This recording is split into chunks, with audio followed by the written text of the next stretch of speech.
Omumyuka wakulira ekibiina ki National Unity Platform Dr. Rina Zedriga yasindikibwa kwa alimanda mu kkomera eggulu ng'ennaku z'omwezi 6 omwezi ogwokubiri omwaka guno.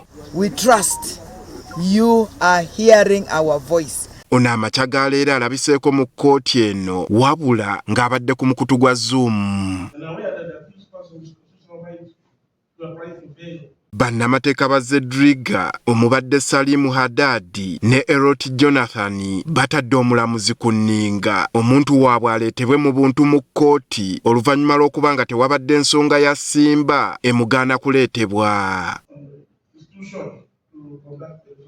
Omulamuzi wa kkooti eno Augustine Alurekoma akkiriziganyizza nabo bw'atyo n'awa ab'amakomera obudde omuvunaanwa aleetebwe mu buntu.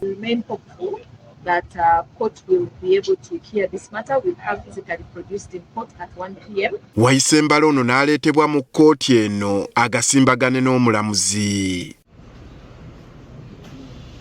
Wano oludda oluwawaabirwa basabye omuntu waabwe yeeyimirirwe. Munnamateeka w'oludda oluwaabi Patricia Diedo asabye omulamuzi okumuwaayo sabbiiti 2 yeekenneenya empapula ezireeteddwa okweyimirirwa Zedriga oludda oluwawaabirwa kye luwakanyizza ne lutegeeza nti essaawa 2 zibadde zimala okwekenneenya empapula zino. The court should give the state 2 hours to authenticate. Bw'atyo omulamuzi ategeezezza nga sabbiiti 2 ezisabiddwa oludda oluwaabi bwe zitali za bwenkanya wabula nga n'essaawa 2 oludda oluwawaabirwa ze lusemba ziweebwa oludda oluwaabi nazo ntono nnyo. Omulamuzi wano waasinzidde okusindika Zedriga okugira nga adda kwa alimanda okutuusa ng'ennaku z'omwezi 24 omwezi guno kiwa oludda oluwaabi obudde obwetegereza empapula ezireeteddwa ezikwata ku baagala okweyimirira Zedriga. Funny about it is that the state does not work alone. The state works with a group of other state operatives and state agents that she can just make a call to ascertain whether someone is a resident. Ku ludda olulala amyuka akulira ebyokulonda mu Buganda ow'ekibiina ki Nuupu John Mary Sebuufu naye akomezeddwawo mu maaso g'omulamuzi wa kkooti esookerwako e Nakawa Sanula Namboozo nga naye avunaanibwa omusango gwe gumu ogw'okukuma omuliro mu bantu. Wano omuwaabi wa gavumenti Mahati Modong asabye omusango gwongezebweyo kuba abadde teyeeteeseteese nga tannafuna fayiro ya poliisi.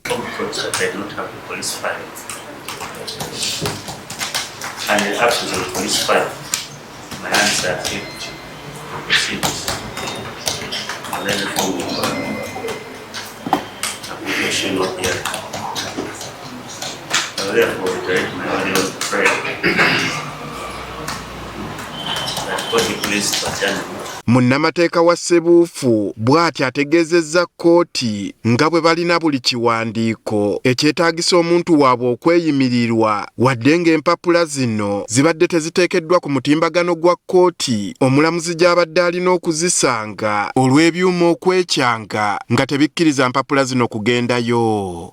That is not court's fault. You've not played your part. Your worship, documents are uploaded. The only system, if the system doesn't show now. Bw'atyo omulamuzi Sanula ategeezezza nga bw'atasobola kutunula ku mpapula ezibadde zireeteddwa okuggyako nga ziteereddwa ku kibanja kya kkooti gye zirina okubeera. The documents on the other document card are in draft form and so court cannot see them and also proceed to admit them since they may not be the intending documents for the defense to rely on in their bail application.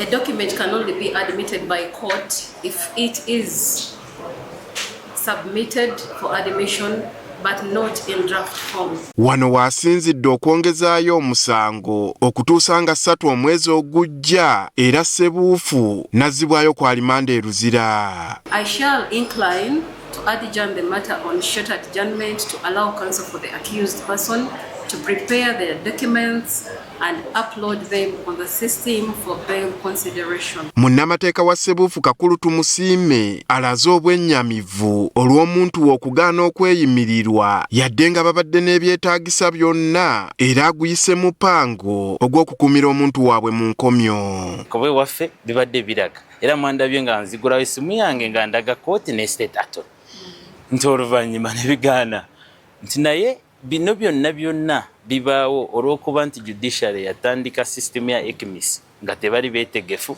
nga ndowooza n'ekyokugikolera ekiddako tebakimanyi yagibaguza n'akomaawo nti kati system bwekulema saidi yo tokinenyeza nze tonenya nze looya. Ssebuufu ne Zedriga baabuzibwawo mu kweteekerateekera okulonda kw'omukulembeze w'eggwanga omwezi ogwa January wakati w'ennaku z'omwezi 14 ne 15 ng'ebitongole by'ebyokwerinda byasooka kwegaana nga bano bwe bitabalina wabula oluvannyuma baaleetebwa mu kkooti nga bagguddwako emisango gy'okukuma omuliro mu bantu.